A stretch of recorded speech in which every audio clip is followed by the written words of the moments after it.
Assalamualaikum warahmatullahi wabarakatuh. Kembali lagi di Al Istiqomah TV bersama podcastnya Al Istiqomah. Our passion, your inspiration. Ya. Pada kesempatan malam hari ini, ya, alhamdulillah kita dapat melanjutkan di acara podcastnya Al Istiqomah ya di YouTube-nya Al Istiqomah TV. Mungkin dari teman-teman yang belum subscribe, yang belum like dan juga belum di-share ke teman-temanmu, silahkan bisa di-share ya. Alhamdulillah pada kesempatan malam hari ini kita kedatangan tamu yang luar biasa ya. Tak spill sedikit lah, mungkin dari teman-teman udah pada tahu sih, tapi nanti kita sharing-sharing terkait luar biasanya beliau atau ya teman-teman lah seperti itu. Untuk spillnya mungkin ganteng pasti. Ganteng, pintar, suka membaca, terus selalu update topik-topik yang terkini ya, yang hangat tentunya dari teman-teman udah pasti tahu ya. Dan juga satu lagi lurah barunya Pondok Pesantren Al Istiqomah. Ya, langsung saja kepada Mas Dokar Dudayev ya, biasa disebut Mas Dayeb. Selamat malam Mas Dayeb. Oke, selamat malam Ya, Mas Sahal. alhamdulillah, bagaimana kabarnya Mas Dayeb? Alhamdulillah sedikit dingin ini. AC-nya dingin ya, alhamdulillah ya. Mungkin Mas Dayeb bisa memperkenalkan terlebih dahulu kepada pemirsa atau teman-teman semuanya. Ya, assalamualaikum warahmatullahi wabarakatuh. Saya ucapkan Waalaikumsalam. selamat malam kepada pemirsa Al Istiqomah TV. Perkenalkan, nama saya Muhammad Dokar Dudayev, biasa dipanggil Dayev Atau Dokar atau Dokar atau Sungep. Nah, kalau di pondok sini Parapan ya. ya kan di pondok. Kalau di pondok biasanya Paraban Lakob. Iya, Lakob. Ya, Lakobnya Sungep. Sungep Ya. biasanya manggil.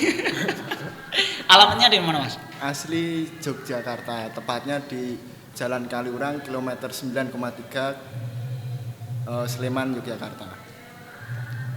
Ya. Sedikit kalau dari teman-teman santri biasanya dari pandangan ke Mas Dayeb sendiri, Mas Dayeb orangnya ya ini bukan nanti Mas Dayeb mabur atau gimana ya, terbang atau gimana. Mas Dayeb orangnya aktivis mungkin dari membaca ya kan, aktivis literatur buku banget seperti itu Mas Dayeb. Juga terkenalnya kalau dari adik-adik santri, Mas Dayeb nggak pernah telat dalam informasi, terutama informasi terkini yang lagi hangat-hangatnya seperti itu. Yang pertama mau saya tanyakan Mas Dayeb, dari Mas Dayeb sendiri kan suka membaca, kok bisa Mas Dayeb bisa suka membaca? Motivasinya kok? Saya itu ingat, ini cerita sedikit ya Mas. Pertama kali kok saya suka dengan buku itu tahun 2014, tepatnya 11 Mei 2014 itu kan pas hari ulang tahun saya. Wah, Nah itu 14 Mei 11 Mei 2014. 11 Mei 2014. Umur saya sekitar 13 tahun pada saat itu. Nah saya itu dikasih kado buku sama ibu saya. Oh, kirain sama Doni. Nah iya, sama Ya, ibu terus? saya terus. Nah karena ada pemberian dari ibu, mau bagaimanapun, mau semalas apapun ya itu wujudnya buku ya, mau gimana lagi tetap harus dibaca kan biar ada unsur kemanfaatannya. Tapi udah. masih ingat nggak sedikit judulnya apa? Bukunya sampai saat ini masih saya simpan itu. Yang pertama buku Genderang Baratayuda, itu kisahnya perang Baratayuda, perangnya antara Pandawa dengan Kurawa. Yang kedua buku biografi 60 sahabat Nabi karyanya Khalid Muhammad Khalid, itu masih ada bukunya. Bukunya semuanya tebel, tapi ibu saya juga pintar pada saat itu. Kasih saya kado, tapi berupa buku. Nah dari situ saya membaca, awalnya saya membaca itu karena terpaksa. Tapi karena sudah menyelami dari apa yang saya baca, akhirnya saya tertarik dan jadi ingin termotivasi dari itu sudut pandang penulis yang menulis buku itu. Oh, sampai sekarang masih giat baca ya? Kalau sampai sekarang ya tetap baca, tapi karena sekarang udah ada ini, Nah, udah ada HP, iya. nah bisa juga lewat HP atau bisa juga buku yang cetak itu. Tapi itu 2014 udah di pondok apa masih Belum. belum Kalau pondok? belum mondok Itu kelas berapa 2014? 2014 itu kelas 2 atau kelas 1 MTS ya. Oh. Masih ngeyel-ngeyelnya itu. Iya, biasa. Jagger. Iya, masih ngeyel. Ya. Kalau dari Mas Dayeb sendiri, karena kan mohon maaf ya, kadang ada pondok pesantren yang memang di situ notabene mohon maaf kadang tidak boleh membaca buku novel, buku apa, bolehnya hanya membaca kitab dan lain. Itu tanggapan dari Mas Dayep sendiri itu tentang pondok pesantren yang dalam tidak memperbolehkan gitu ya membaca novel. Ya sebenarnya karena mungkin yang diterapkan di pondok pesantren itu lebih ditekankan kepada kitab-kitab kuning atau kitab-kitab khurasan. Yang kuning yang tidak ada harokatnya gitu kan. Nah itu juga semuanya asalkan itu kok membaca ya itu insya Allah baik. Gitu. Tapi kayaknya sih kalau menurut saya sebenarnya yang ada di kitab sama yang ada di buku, kalau kita lebih mendalami kitab sebenarnya sama dengan buku. Iya, saya mempercayai bahwa apa yang ada di kitab klasikal. Kalau di pondok pesantren istilahnya kan kitab kuning, kitab klasikal, kitab khurasan gitu ya. Itu kalau diterjemah ke dalam bahasa Indonesia itu isinya ya kurang lebih sama dengan apa yang ada di buku yang bahasa Indonesia itu, kurang lebih sama isinya. Contoh yang kayak tadi yang dibeli sama ibunya Mas Dayep yang 60 biografi 60 sahabat Nabi. Nah, ya. Iya Itu sesuai kayak seperti kitab yang biasa dikaji di pondok sini setiap minggu pagi pada subuh. Kitab Sirah Nabawiyah. Ngaos dengan Mbah Yai Amin. Nah, itu ya kurang lebih sama isinya seperti itu. Iya, mungkin karena mohon maaf ya, kalau menurut saya karena bentuknya sama tulisannya mungkin secara ketertarikan kalau dari anak-anak yang mohon maaf yang belum mondok kan belum tahu lah apa itu kitab kuning, cara bacanya juga belum tahu. Jadi mungkin mereka lebih suka yang tulisan-tulisan. Iya, karena nggak perlu harus mempelajari ilmu gramatikal bahasa Arabnya ya, karena udah pandai bahasa Indonesianya gitu, jadi lebih gampang memahaminya. Tapi padahal kalau kita mau mempelajari kitab kuning itu selain kita memahami isi buku, kita juga bisa memahami gramatikalnya bahasa Arab. Seperti yang kita ketahui di dalam pondok pesantren ada ilmu nahwu dan ilmu sorof. Ilmu nahwu itu bapaknya ilmu sorof itu ibunya ilmu. Kalau kita bisa memahami itu, ya semua ilmu akan mudah kita dapatkan kan seperti itu. Oke. Kalau dari Pak Mas Dayep sendiri, karena mohon maaf ya, sekarang Indonesia masuk dalam peringkat sekitar 6 dari bawah atau 74 itu kalau di tahun 2023 literasi membaca di Indonesia itu sangat rendah. Itu bagaimana kira-kira dari Mas Dayep sendiri sebagai pegiat literasi buku untuk teman-teman Indonesia, anak-anak yang ada di Indonesia, terutama anak-anak sampai remaja yang yang sekarang sedang dibombardir ya dengan teknologi seperti itu. Untuk meningkatkan minat baca kepada anak-anak atau meningkatkan literasi gitu ya Mas. Sebenarnya ada dua subjek, dua spektrum ya antara pemangku kebijakan dengan pelaku kebijakan. Seperti dari atasan misal juga membuat gerakan atau gebrakan atau dorongan yang tujuannya untuk meningkatkan literasi. Contoh di Kebumen sendiri di sini juga ada kegiatan komunitas perpustakaan jalanan Kebumen itu. Perpustakaan tapi yang berbasisnya itu di jalanan lah, itu kan bisa menarik minat-minat anak-anak yang notabene-nya awalnya nggak suka baca buku, karena ada kegiatan itu akhirnya jadi tertarik apa sih itu buku, apa sih isinya buku. Dari hal-hal kecil seperti itu sebenarnya bisa. Jadi dari memangku kebijakan juga membuat gebrakan. Nah dari anak-anak itu sendiri juga harus memiliki keinginan, tapi tetap poin kuncinya itu ada pada pemangku kebijakannya itu. Tapi kalau untuk di pondok pesantren sendiri biasanya mohon maaf ya, luang waktu atau meluangkan waktu untuk membaca biasanya kan mohon maaf terbatas, beda dengan anak yang di rumahan. Karena kalau di pondok pesantren kan biasanya kegiatannya dari mulai bangun subuh sampai mau tidur lagi itu kan hampir semuanya ngaji seperti itu. Kalau dari Mas Dayep sendiri sebagai pegiat literasi itu bagaimana cara meluangkan waktunya untuk yang di pesantren? Ini termasuk kelebihan pesantren dibanding lembaga lainnya itu di situ Mas terletaknya. Jadi kalau di pesantren itu ngaji setiap mulai ba'da subuh sampai malam itu kan full ngaji. Nah itu bagi anak yang awalnya tidak mau baca buku, tapi karena itu sudah ikut ngaji kan otomatis membaca gitu. Nah itu kelebihannya pesantren itu di situ. Beda dengan lembaga pendidikan yang lainnya yang pembelajaran dari pagi sampai siang atau pagi sampai sore. Nah di pondok pesantren kan dari pagi sampai malam full. Walaupun tidak ada waktu untuk membaca, tapi kalau asalkan anak itu rajin ngaji kan otomatis juga membaca apa yang dikaji itu. Nah tapi kalau misalnya ada keinginan untuk lebih dalam memahami buku atau memahami literasi gitu, waktu yang enak untuk baca itu sebenarnya ba'da subuh. Nah sebenarnya di sini kan ngaji setelah subuh itu sampai jam 6, nanti mulai sekolah itu kan jam 7 ya. Nah itu di antara waktu itu jam 6 sampai jam 7 itu mungkin waktu yang tepat untuk baca buku gitu, pagi gitu. Kalau di Pondok Pesantren Al-Istiqomah sendiri kan dengar-dengar nih ada yang namanya Taman Baca Pojok Yapika. Okay. Ada. Ya, itu kegiatannya ngapain? Kalau kegiatan Taman Baca Pojok Yapika kan itu gerakan dari teman-teman santri tapi yang masih sekolah ya Mas. Iya. Sebenarnya itu pegiat literasi tapi dalam ruang lingkup pondok pesantren gitu. Dan buku-bukunya juga untuk menarik teman-teman santri yang minat di bidang untuk meningkatkan literasi itu. Nah, biar sebenarnya kalau dalam satu kumpulan itu kok ada buku, nah otomatis buku itu akan kebahas. Jadi asalnya itu cuma ngopi-ngopi atau cuma kumpul-kumpul tok. Tapi karena itu ada embel-embel Taman Baca Pojok Yapika, akhirnya mau gimana lagi, mau nggak mau tetap ada buku. Nah kalau ada buku otomatis kan juga bahas apa yang ada di depannya. Oh, berarti sama halnya kalau belajar di pesantren ya, terkait dengan kitab kuning mungkin apa namanya? Kayak sawer. Nah, kayak ada sawer nanti seperti itu mungkin ya. Kayak bedah buku mungkin, terus musyawarah terkait apa yang ada isi di dalam kitab itu. Itu sama nggak dengan buku, dengan kitab sama nggak? Sama, itu kalau istilah Indonesia kan kayak diskusi membahas buku, tapi kalau dalam istilah pesantren itu ada syawer atau basul masail. Tapi kalau basul masail kan udah yang tingkatan atas ya.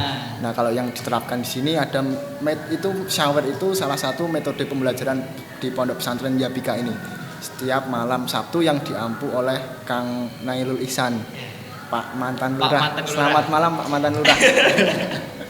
Sebelum Mas Dayep. Nah itu, tapi yang ikut syawer ini yang kelas wusta yang sudah pertengahan itu. Jadi kan dalam masa itu seorang santri yang kelas wusta 1 itu kan untuk diskusi, untuk debat itu kan ada gairah-gairah yang tinggi gitu. Jadi ada rasa puas ketika kita bisa menyampaikan pendapat dan membantai pendapat lainnya. Nah, itu yang diambil dari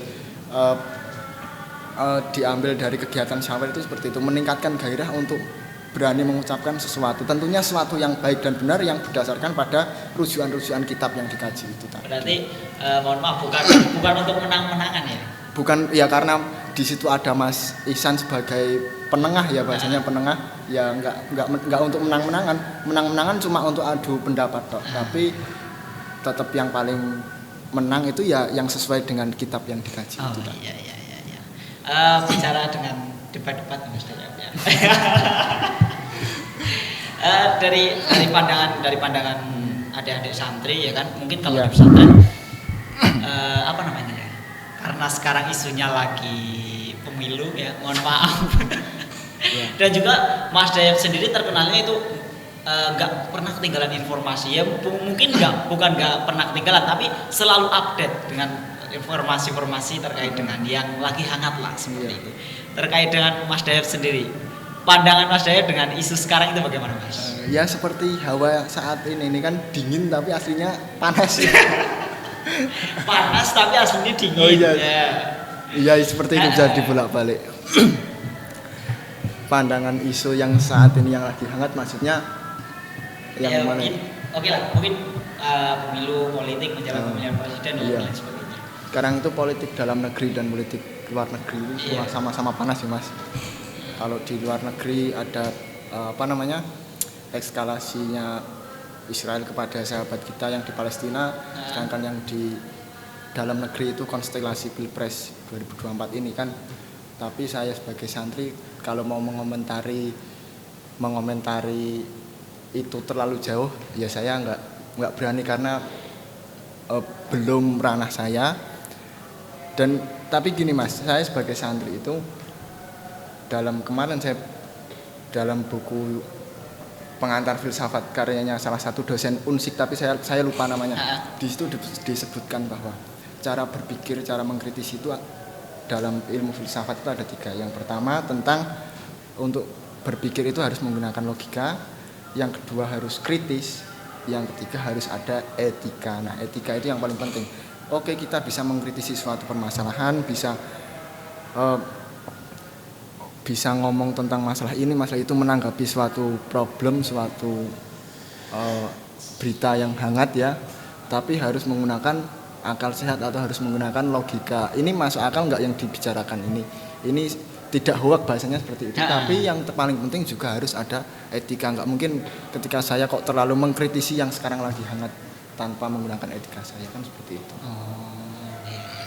Kalau bicara politik emang gimana ya, kita sebagai santri kan mohon maaf ya, kita kayak ingin tahu tapi posisi kita santri itu bagaimana?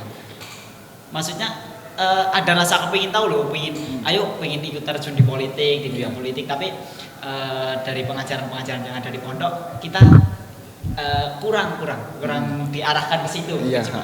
Nah, tapi kalau misalnya santri itu mengetahui dunia politik itu perlu, Mas. Kalau menurut saya ya, perlu, tapi jangan terlalu mengikuti arus, jangan sampai terjebak pada cobaan. Kan saya kemarin baca buku itu tentang NU ya. Nah, di situ ada bab cobaan kaum sarungan. Itu di bab 6 apa ya? Kalau salah, saya lupa. Di bab 6 itu ada ada bab isinya cobaan kaum sarungan. Saya baca itu. Oh, ternyata cobaannya kaum sarungan itu kan identik dengan santri ya, Mas. Dengan santri banget. Ternyata salah satu cobaan kaum sarungan itu terjun ke dalam politik praktis. Itu. Nah, maka dari itu santri itu perlu mengetahui tentang dunia politik, tapi kalau terjebak dalam arus, terjebak dalam politik praktis, nah itu yang menurut saya kok kurang baik seperti itu. Jadi misalnya sekarang sekedar tahu bahwa siapa capres-cawapresnya ada 3 gitu ya. Ya itu cukup mengetahui visi misinya apa, itu cukup ya nggak masalah diketahui. Tapi kok sampai misalnya ikut arus, nah itu yang menurut saya ya kurang pas lah. Tapi kalau dari Mas Dayat sendiri kan capres dan cawapres sekarang kan ada 3. Mungkin dari Mas Dayat sendiri apa sih namanya ya, menanggapi dengan apa statement dari sedikit dari capres dan cawapres. Karena saya latar belakang saya santri ya, Mas, untuk mengkritisi atau menanggapi itu saya nggak mungkin terlalu jauh ya, Mas, karena ya itu tadi ada etika tadi. Tapi yang saya yakini bahwa ketiga capres-cawapres itu semuanya itu orang baik, semuanya juga orang Islam, dan semuanya itu pasti tujuannya untuk Indonesia, untuk kebaikan Indonesia, untuk kemajuan Indonesia. Nah, dari ketiga capres itu ya dikembalikan lagi kepada diri saya bahwa untuk memilih salah satu itu kan juga merupakan hak dari setiap warga Indonesia ya. Tapi untuk menentukan siapa yang akan dipilih itu kembali lagi pada pribadi masing-masing. Misalnya disesuaikan dengan, oh ini saya cocok dengan yang ini, saya coblos yang ini, kan seperti itu. Itu merupakan, ya itu memang hal yang biasa ya dalam konstelasi politik. Tapi kalau sampai terjun ke politik praktis, sampai menggunakan nama santri atau nama apa gitu mungkin. Kalau lihat data ya dari Mas Dayat, sekarang ada sekitar 4.085 kalau nggak salah, 4,85 juta santri sekarang yang ada di Indonesia. Ya. Dan isu-isu sekarang karena politik, mohon maaf saya juga sedikit mengikuti politik sekarang, ranahnya udah dari atas sampai sampai bawah, namanya nguruk-nguruk sampai bawah. Dari sekitar 4,85 juta santri yang ada di Indonesia, kira-kira santri kalau berpolitik itu bagaimana sih? Ya itu tadi santri berpolitik itu sekedar tahu tentang dunia politik itu perlu ya, Mas. Tapi kalau sampai terjun sampai ikut, bahasa sekarang kan baru masa kampanye ya. Kampanye tapi yang berlebihan. Nah itu yang mungkin juga nanti yang akan kena institusi-institusi dari nama baik pondok pesantrennya atau institusi yang lainnya yang kena, yang seperti itu. Dan itu kan tidak boleh, yang namanya politik praktis kan mengatasnamakan lembaga atau organisasi untuk terjun di dalam konstelasi politik itu tadi. Tapi untuk santri yang sudah alumni, mohon maaf kan kadang alumni itu yang sudah sepuh-sepuh lah ya itu kan alumni. Kalau menurut Mas Dayap sendiri perlu nggak masuk dalam keduniaan politik karena mohon maaf ya bukan berarti memandang orang yang tidak mondok itu tidak baik itu semuanya orang baik. Tapi perlu nggak kira-kira para alumni untuk masuk ke dunia politik karena yang dilihat sekarang biar cara bahasa lainnya itu untuk menghindari orang-orang yang jahat seperti itu. Mohon maaf. Iya. Kalau perlu Mas. Kalau perlu itu perlu. Karena saya ingat itu ada itu tujuannya kan tadi kayak Mas Hal bilang untuk menghindarkan orang-orang yang jahat menguasai Indonesia pastinya seperti itu ya Mas. Saya ingat salah satu kaidah usul fikih Darul Mafasid Ula min Jalbil Masoleh. Meninggalkan keburukan itu lebih utama daripada melakukan kebaikan. Nah mungkin pas itu. Jadi ketika ada alumni kok jadi alumni santri ya atau yang latar belakang santri itu terjun di dunia politik dengan tujuan untuk agar orang yang buruk itu menguasai Indonesia, yaitu nggak masalah. Dan sekarang santri milenial itu udah punya jawaban. Sekarang santri itu sudah punya UU pesantren. UU nomor 18 tahun 2019. Pesantren sudah punya undang-undang. Terus kalau santri sekarang ditanya sama orang tua, yang orang tua mohon maaf masih kolot gitu. Orang tua masih kolot itu tanya awakmu ki arep dadi santri ki sesuk gedar dadi apa? Nah, santri sekarang tuh bisa jawab, Mas. Nek ora dadi presiden ya dadi wakil presiden. Presiden keempat RI Kiai Haji Abdurrahman Wahid kan dulu juga santri. Wakil presiden yang sekarang Kiai Haji Ma'ruf Amin juga santri juga. Dan juga sekarang juga menteri agama Gus Yakut itu juga santri. Nah, nek takon yo nek ora dadi wakil presiden ya dadi presiden, nek ora dadi menteri. Kan seperti itu, udah punya genggaman. Lah kowe saiki mondok ki ngopo sih? Ya ben mondok saiki wis legal kok, sudah ada undang-undangnya, sudah punya hari santri sendiri.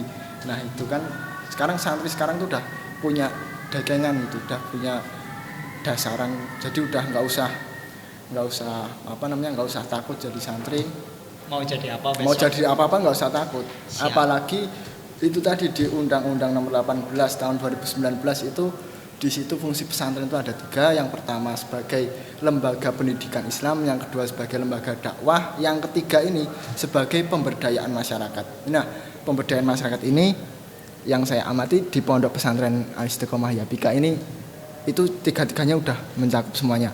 Kalau pengajaran pendidikan seperti kitab-kitab klasik itu kan memang khasnya pesantren ya. Di sini sudah ada. Terus lembaga dakwah mencetak generasi santri ini yang akan dakwah kepada masyarakat itu juga khasnya pesantren. Nah, di sini ada pemberdayaan pesantren yang itu ternyata di sini itu sudah menurut saya sudah lengkap, Mas. Misal santri sesuk gedene ada di apa setelah lulus dari Al-Istiqomah gitu. Nah, santri itu sekarang sudah bisa jawab. Nah, ora dadi juragan bis atau dadi juragan bangunan atau dadi juragan jahit atau jadi juragan warung, karena di sini semua sudah ada yang pintar, yang ingin minat di bidang jahit di sini udah ada BLKK. Yang ingin belajar nyupir agar bisa nyupir atau jadi juragan mobil, juragan rental bis atau apa, di sini bisa ada Yapika Trans itu. Mungkin juga ada yang hobinya mungkin belajaran kelas atau apa itu. Nah, itu juga ada kan, jadi mandor-mandor las gitu. Nah, kan bisa. Terus yang ingin minat di bagian band di sini juga ada. Itu ada dan gamelan juga ada ya. Dan klasikalnya lagi ternyata kiai kita kan juga mohon maaf lah ya juga pinter bengkel seperti itu Mas. Nah, Sembah Yai Amin itu di dalam bukunya di buku yang Tasawuf Pangrok menjernihkan ruhani melalui tasawuf Pangrok, itu di bagian profilnya kan beliau ada sebutan bahwa beliau itu kiai bengkel karena ketika ada seorang sowan ke Mbah Yai, kadang Mbah Yai itu enggak di dalam tapi baru dandan itu. Nah, saya pernah mengalami seperti itu. Saya pernah menyaksikan bahwa beliau itu emang benar itu. Nah, itu yang seperti itu berarti kiai yang mencerminkan selain mauidhah hasanah tapi juga uswatun hasanah. Nah, itu kan banyak sekarang yang kayak kiai-kiai itu hanya mauidhah hasanah. Ucapannya baik, pengajarannya baik tapi uswatun hasanah. perilakunya itu kurang. Tapi di sini tidak, di sini mau itu hasanah baik, uswatun hasanahnya juga baik. Nah, seperti itu. Alhamdulillah ya. Kira-kira siap jadi apa ini semuanya kameramen? Nah, ini ada juga tim Istiqomah Media. Ya, tim ya termasuk ini ya Mas Dayep ya, termasuk ini ya. Belajaran ya contoh kayak Mas Ripin lah, kayak Mas Ripin mungkin di desainnya itu udah mendalami banget. Jujur, kalau dari Mas Ripin, kalau ya mohon maaf lah kalau nggak membandingkan, cuma melihat yang hasilnya jadi itu dari yang luar-luar itu Mas Ripin lebih di atasnya. Kalau saya lihat, berarti kan memang ilmu di pesantren ya itu tadi nggak kalah sama sebagai agen dari pemberdayaan masyarakat itu sendiri kan. Di pesantren seperti itu. Jadi orang tua yang ingin memondokkan anaknya tuh nggak usah khawatir sesuk santri kan dadi apa. Nah, orang dadi presiden ya wakil presiden. Tapi memang mohon maaf untuk semua wali santri ya, untuk yang anaknya juga belum mondok, sekarang mungkin untuk di era-era sekarang yang eranya semuanya hampir digital ya Mas Dayep ya. Bahkan anak baru lahir pun udah dikenalin dengan gadget. Seperti itu ya. Makanya kalau dilihat untuk sekarang itu pengajaran yang memang di rohaninya itu kena, terus di jasmaninya itu kena, ya itu di pondok pesantren. Di pondok pesantren betul. Seperti itu. Saya ingat ada salah satu tokoh sufi namanya Nasruddin Hoja. Nasruddin Hoja itu tokoh sufi tapi garis lucu. Mirip dengan Abu Nawas. Abu Nawas kan juga sufi tapi garis lucu. Nah, ini Nasruddin Hoja dari dinasti Seljuk Persia. Beliau itu dalam karikaturnya itu dalam gambarnya yang terkenal itu naik keledai tapi duduknya itu posisinya membelakangi. Duduk di keledai, di hewan keledai tapi menghadap ke belakang. Nah, keledai itu kan jalan ke depan, tapi Nasruddin Hoja kan menghadapnya ke belakang. Itu ditanya sama orang, kenapa kamu naik keledai kok menghadapnya ke belakang? Nah, Nasruddin Hoja menjawab, iya dunia semakin maju tapi manusia semakin terbelakang.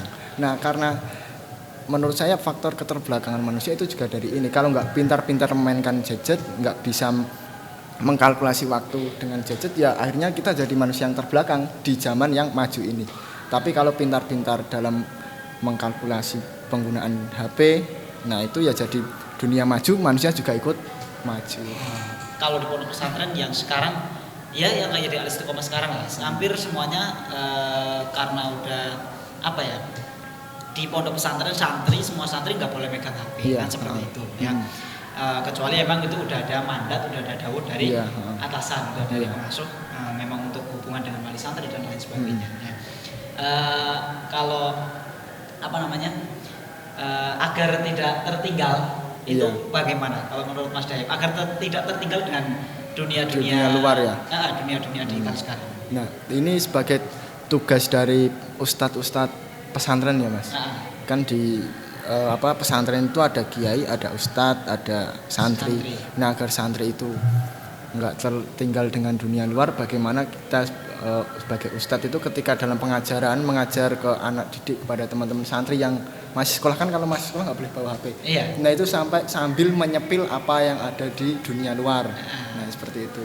Jadi sambil sedikit dikasih info ini di dunia luar sedang terjadi seperti ini. Nah, kita sebagai santri tanggapannya seperti ini. Nah, itu dijelaskan pada teman-teman agar teman-teman itu juga nggak terlalu tertinggal dengan dunia luar itu tadi.